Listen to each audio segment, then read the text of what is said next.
할렐루야.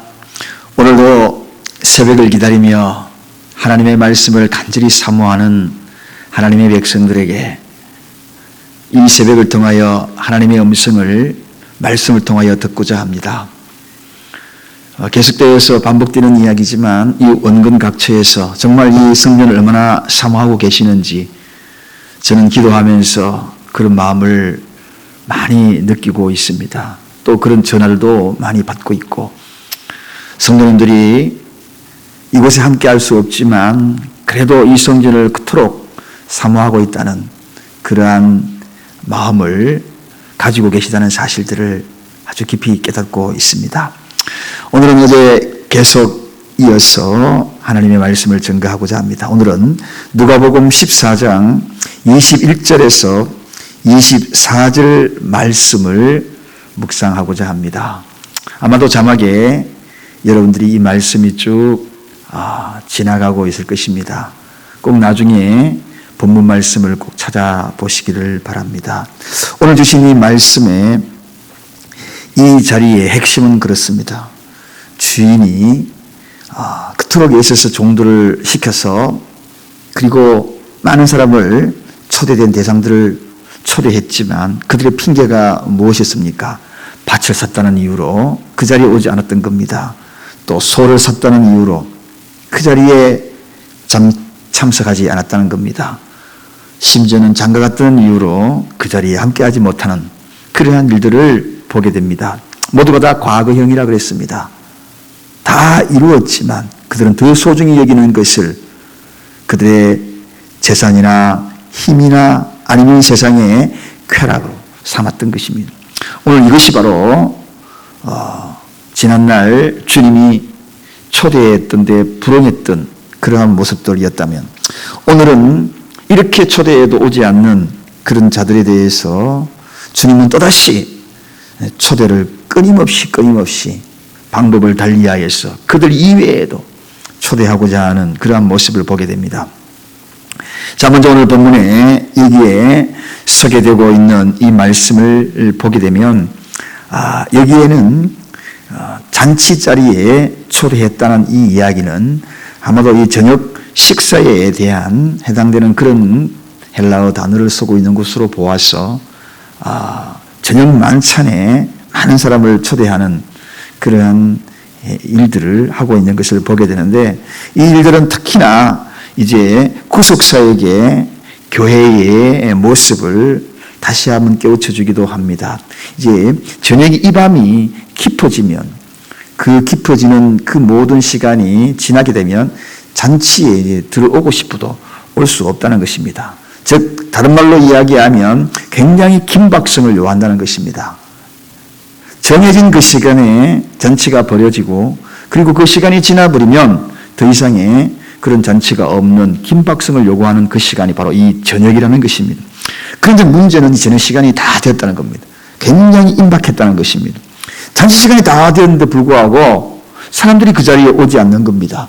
초대된 사람들이 그 자리에 오지 않았다는 것입니다. 여러분 생각을 해보십시오. 주인이 잔치를 청했던 그 사람들을 대략적으로 생각하여서 그 수요를 생각하여서 자리도 마련을 하고 음식도 준비를 했을 것입니다.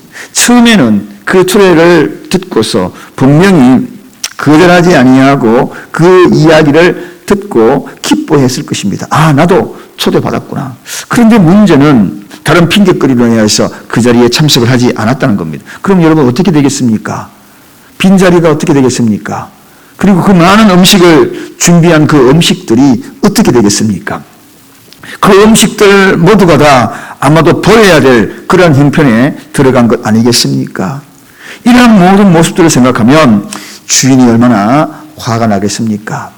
요즘도 호텔에서 결혼식을 한다든지 또 정확하게 초대해야 될 그런 사람들을 선별하여서 잔치 자리를 벌릴 때에는 그들에게 참여 여부를 묻습니다. 예스냐 노냐. 제가 미국에 있을 때에도 보니까 결혼식 할 때 호텔에서 할 때에 반드시 그 카드에다가 반송하여서 사인을 해줘야 돼요. 그러면은 그 자리에 가는 겁니다. 그래서 만약에 가지 아니하면 예약된 그 인원수가 차지 않았지만 아는 그 인원수에 대하여서도 돈을 다 지불을 해야 하는 것입니다. 그러한 사태가 벌어진 겁니다. 생각을 해보십시오. 이런 상황을 벌어지니 초대한 사람이 뭐가 되겠습니까? 낭패지요.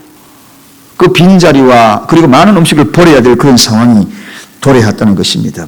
여러분, 사랑하는 여러분, 바로 오늘 이 문제를 이 비유를 통하여서 예수님이 말씀하시는 것입니다. 그래서 당연히 집주인이 노하지 않겠는가. 분명히 와야 될 사람들, 초대에 응하겠다라고 이야기했던 기뻤던 그 사람들이 오지 않았다는 것입니다.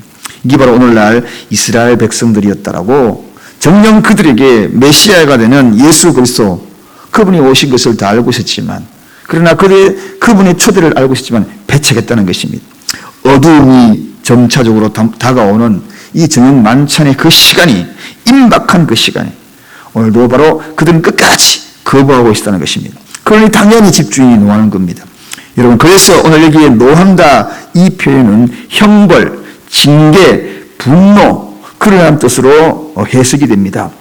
다른 말로 이야기하면 복음을 업신여기면 그런 이들에게 반드시 형벌이 있다. 그저 화를 내고 끝나는 것이 아니라는 것입니다. 형벌, 징계한다는 것입니다. 이게 바로 오늘 집주인의 이야기요. 이게 마지막 복음의 초청에 응하지 않아서 그 자리에 참여하지 않는 자들에게 나타나는 주인의 분노라는 것입니다. 사랑하는 여러분, 이 구속사에게 극의한 내용도 바로 오늘 이 이야기를 비유로 말씀하고 주님이 계신 거죠. 즉 구속사에게 아주 긴박성을 이야기한다는 것입니다. 하나님의 진노가 그동안에 얼마나 덕이게 왔습니까? 그러나 마지막 때의 그 진노는 반드시 심판한다는 그런 의미를 가리키고 있는 것이 바로 오늘 본문의 이야기입니다. 그런데 오늘 본문에 그래서 초대하고 그 빈자리가 남아있으니 아직도 남아있는 그 빈자리, 주인은 어떻게 오늘 종들에게 이야기합니까? 거리에 가가지고 어떻게 해요? 접촉하여서 누구를 데리고 오라고 이야기합니까? 거기에 가난한 사람들, 병신들, 소경들, 절름발이들, 거치에 다니는 모든 사람들, 그들을 빨리 데리고 이 자리를 채우라는 것입니다. 그 자리가 바로 성문 앞 아니면은 길목이나 길거리에 있는 그런 자들에게도 빨리 복음을 전해라. 이러한 이야기가 바로 오늘 본문에 나와 있는 그 빈자리를 채워 있는, 아직도 그래도 빈자리 있다는 것입니다. 그런데 오늘 이제 종들이 다시 나아가서 그 빈자리를 채우기 위하여서 이제 오늘 주인의 말씀에 따라가지고 길거리에 가가지고 가난한 자들, 병신들, 속인자, 절름발이들 그런 자들을 불러드립니다. 물론 여기에는 육체적인 그러한 가난한 자들, 약점들을 가지고 있는 그런 사람일 수도 있고 마음으로, 심령으로, 정신적으로 그렇게 소외된 계층일 수도 있습니다. 어쨌든 그들은 그 종들의 초청에 거절하지 아니하고 순종하였어. 자신의 부끄러움, 수치, 처지 이런 것들을 다 내려놓고 그 종들의 초청에 그 잔치자리에 왔다는 것입니다. 이게 중요합니다, 여러분. 오늘 본문에 얘기해 보니까 그런 처지를 다 따라서 복음을 수용한 자들, 비록 환경과 상황이 어떤 상황과 위기에 있다 할지라도, 나의 많은 약점이 있다 할지라도, 부끄러움이 있고 수치가 있다 할지라도 그 부름에 응하여서, 그 초대에 응하여서 그 자리에 참여했다는 것입니다. 그런데 오늘 여기 보니까 더 재밌는 한 단어의 구절이 나옵니다. 이게 바로 데려오라 하는 단어입니다. 데려오라. 종들에게 그들을 데려오라. 이 이야기를 원어 헬라어에 찾아보니 몰고 오라, 인도해 오라, 안내해 오라, 그런 단어로 해석이 되어진 것을 봅니다. 여기에 우리가 생각해 볼 것이 있지요. 독특한 바로 사역의 모습입니다. 그게 무엇입니까? 몰고 온다는 것은 목자가 양들을 몰고 오듯이 그런 모습을 이렇게 상상할 수 있지 않습니까? 양떼들을 몰고 오듯. 그렇습니다. 그렇습니다. 바로 목자들이 양을 모으는 그러한 모습처럼 그렇게 길거리에 있는, 그리고 많은 약점과 단점이 있고 가난한 사람들을 그들을 함께 하여서 양떼들처럼 그렇게 몰고 오라는 것입니다. 그런데 여기에 그 양떼들은 어떻습니까? 주일의 음성을 잘 듣잖아요. 종들의 이야기를 잘 듣잖아요. 그래서 그 음성을 듣고 지금 몰려와서 그 자리를 앉는 것을 보게 됩니다. 사랑하는 여러분, 거절치 아니하고 순종하는 양들, 그들에게는 그 잔치자리에 참여할 수 있는 그러한 특권을 정녕 누려야 될 것들을 제대로 누리는 그런 사람들로 삼는 것을 오늘 본문에서 보게 되는 것입니다. 여러분, 오늘도 이 시간에도 주의 종들을 통하여 목자의 음성을 듣게 되거들라. 그것을 거들지 아니하고 양떼들처럼 주님 전에 나와 하나님의 말씀에 함께하는 그런 은혜가 있기를 원합니다. 그러한 일들을 또 우리가 또 감당을 해야 합니다. 어떻게 감당합니까? 마치 주변에 우리 이웃에 아직도 하나님을 알지 못하는 자들에게 목자의 심정으로 그들에게 찾아가서 복음을 전하는 것도 굉장히 중요합니다. 빈자리가 채워질 때까지, 마지막 그 순간까지 우리가 해야 될 일입니다. 어느 날 어느 집에 불이 났다고 생각해 보십시다. 그 집에 4식구가 살고 있었는데 그 4식구가 깊은 잠에 빠진 겁니다. 다행히 앞집에는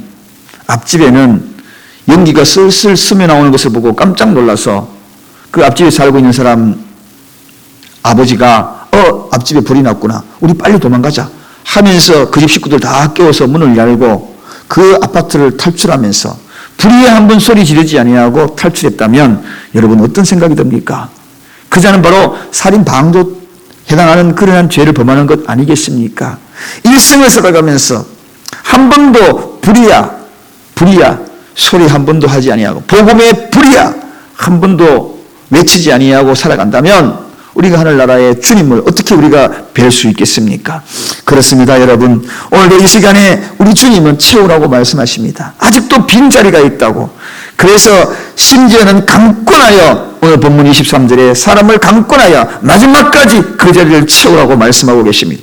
이 이야기는 강권한다, 이 이야기는 강제적으로라는 그러한 이야기, 아니면 폭력적으로 그러한 이야기라기보다는 영혼에 대한 뜨거운 사랑, 영혼에 대한 뜨거운 사랑, 설득하고 또 설득하고 이 마지막 때에 하나님께로 돌아오는, 그리고 하나님 그 말씀에 생명이 있고 길이 있고 진리가 있다는 그 이야기를 오늘 강권하여 내 집을 채우라는 것입니다. 이제 구속사역의 완성기가 서서히 도래하고 있다는 그러한 결론의 말씀이 아니겠습니까? 밤이 더 어두워지면, 이 시간이 지나고 나면 더 이상의 잔치자리에 참여하고 싶어도 그 잔치자리는 끝이 나고 말 것입니다. 끝이 나고 난 다음에 그 자리에 참석하는 것은 참으로 어리석은 일일 것입니다. 이제 우리가 주님의 말씀을 마음판에 새겨야 합니다. 내 집을 채워라. 영혼에 대한 뜨거운 사랑. 마지막 이 밤이 새기 전에, 저녁 만찬의 이 시간이 지나기 전에 우리가 해야 될 그 일들은 이 천국 복음을 전하는 그 일에 최선을 다해야 한다. 한 번 일생을 살아가면서 한 번도 불의야 라고 외치지 아니한다면 우리 주님 나라에 가서 어떻게 그분의 얼굴을 볼 수 있겠습니까? 오늘도 연기가 물씬 풍기고 있습니다. 앞집에도 풍기고 있고 뒷집에도 풍기가 있고 옆집 모두가 다 연기가 나고 있습니다. 그럴 때 우리가 해야 될 일이 무엇입니까? 불이야! 불이야! 라고 외쳐야 될 것이 우리의 목소리가 되지 않겠습니까? 오늘 이 말씀을 기억하면서 이 시대의 마지막 하나님 나라가 도래하기 전에 이 말씀을 잘 삼가해서 오늘 누군가 그 영혼이 나에게 맡겨진다면 하나님께서 주신 마지막 기회라 생각하고 복음의 불이야 라고 외치는 저와 여러분이 되시기를 간절히 축원드립니다. 기도하겠습니다. 하나님 아버지 감사합니다. 오늘도 이 새벽을 깨워서 아버지 앞에 각기초소에서 엎드려 말씀을 기다리며 기도하는 이들이 있을 줄로 믿습니다. 찾아가 주시옵시고 위로하여 주옵시고 성령 하나님께서 함께하여 주셔서 오늘 주신 이 말씀을 잘 마음판에 새겨서 마지막 이때에 임박한 구속사역의 마지막 그 순간에 만찬이 이루어져서 그 만찬이 문을 닫기 전에 불이야 복음의 불을 외치며 한 사람이라도 내 사랑하는 자들에게 복음을 전할 수 있는 우리 모두가 되게 하여 주옵소서. 마지막 때에 복음을 방해하는 요소들이 많이 일어나고 있습니다. 이렇게 환경도 상황도 그러하지만 그러나 우리가 이것을 멈출 수 없기에 오늘도 이 새벽에 주님 주신 음성으로 이 말씀을 증거하였습니다. 주님, 예배가 할 수 없다 할지라도 이것만큼은 잊지 말고 이 말씀 속에 살아가는 우리 모두가 되기를 원합니다. 예수 그리스도 이름으로 간절히 기도드리옵나이다. 아멘.